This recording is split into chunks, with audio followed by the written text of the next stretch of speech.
Let's talk about sales returns and allowances. Imagine there's a firm and the firm is going to make a sale. So it'll record the sale itself. Plus, at the same time, it knows that based on prior experiences that some customers will inevitably return goods and demand refunds later. So at the time of the sale, the firm has to consider, well, what do we do for these, potential returns? And sometime in the future, indeed, some customers return goods back to the firm, and so we have to give them a refund. So let's take a look at each of the individual items. First, the firm records a sale. The journal entry will be debit cash, or if the firm didn't receive cash, accounts receivable, and credit revenue. And if the firm were to sell inventory, then we're going to credit inventory and debit the inventory expense called cost of goods sold. Then at the time of the sale, the firm will estimate returns because they know some customers will return goods and demand some refunds. Let's think about what are the journal entries associated with this. When the firm makes a sale, it's going to record revenue. We can call it gross revenue. Can we record the entire amount? Well, if you think about it, if the customer returns some goods, then we can't record the entire amount, so we have to come up with a net revenue number. Well, how do we get to this net revenue number then? We have to subtract the expected losses from not being able to sell the entire goods due to the inevitable returns.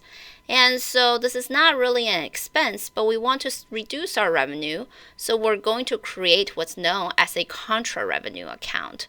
It's an account that reduces our revenue, and we'll give it the name sales returns and allowances. What we know now is that there's a sales return and allowances account, and notice that we credited revenue earlier.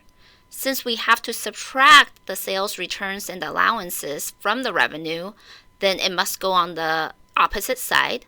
So we'll debit sales returns and allowances for this contra-revenue account.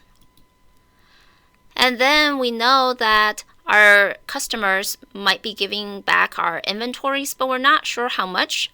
So we'll debit inventory returns estimated instead of just a regular inventory account to distinguish between the two. Let's talk about customers bringing goods back to the firm. When the customers bring goods back to the firm, we'll credit cash because the firm has to give the customer some cash. Then we'll debit inventory because we're receiving the actual inventory from the customers. And we can credit the inventory returns estimated. The next account we think about is the sales refunds payable. This account was actually created earlier. When we debited sales returns and allowances contra-revenue account, we knew that we can't recognize the entirety of the revenue. So at the time, we know we have to give our customers some refund, but we're not sure how much. So we created an obligation account called sales refunds payable.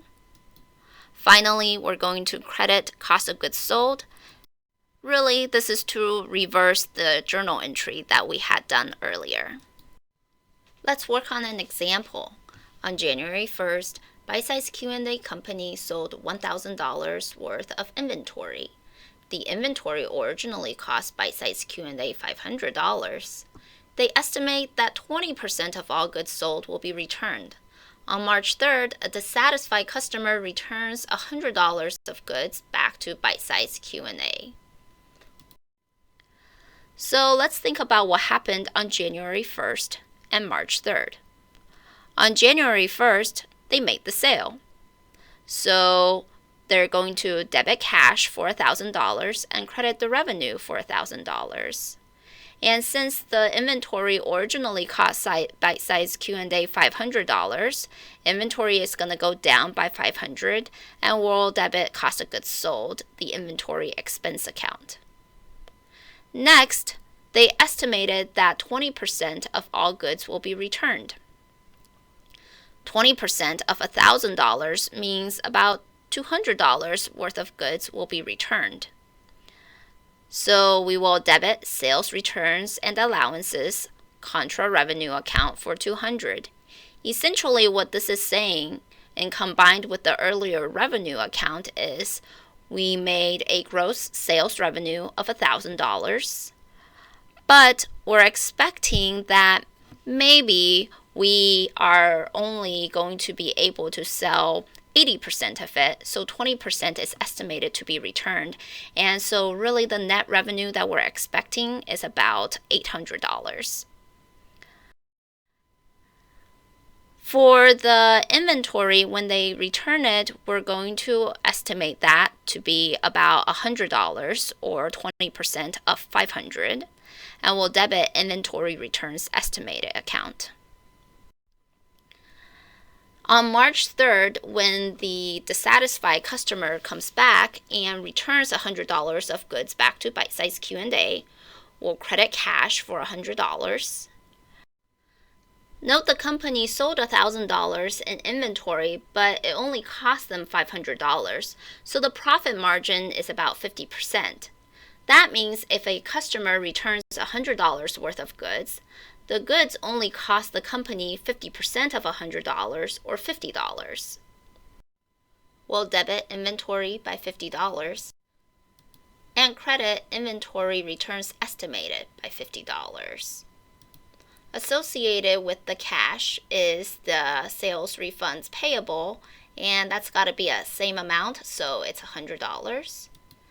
And we'll credit sales refunds payable that's associated with the sales returns and allowances of $200. Finally, we'll credit cost of goods sold for $100. So if we were to go in chronological order, this is what the journal entries are telling you. On January 1st, our cash went up by $1,000 and we recorded $1,000 of revenue. Then we recorded inventory cost of goods sold at $500 because our inventory went down by $500. On that same day, we thought that maybe 20% of our goods won't be sold and it'll be returned to us. So we'll debit sales returns and allowances to reduce our revenue by $200. Then we'll credit the sales refunds payable liability account because we're estimating that we'll owe our customers about $200. We're estimating that our customers will return about $100 worth of inventories, so that's our inventory returns estimated account, and we can reverse the cost of goods sold. On March 3rd, when the customer actually returns the goods to us, we no longer have all of the obligations, so we debit sales refunds payable for $100 because now we're paying out in cash that $100. The customer returns the inventory back to us, so our inventory goes up and we can credit the inventory returns estimated account. For sales returns and allowances, really you have to think about two dates. The first is when the firm makes the sale itself, and second is when the customer returns goods back to the firm. On the sale date, the firm will record the sale plus any sort of estimation of returns. And then when the customer brings the goods back to the firm, then the firm will give them any sort of refunds. And these are the journal entries associated with those dates. And with that, you know all about sales returns and allowances.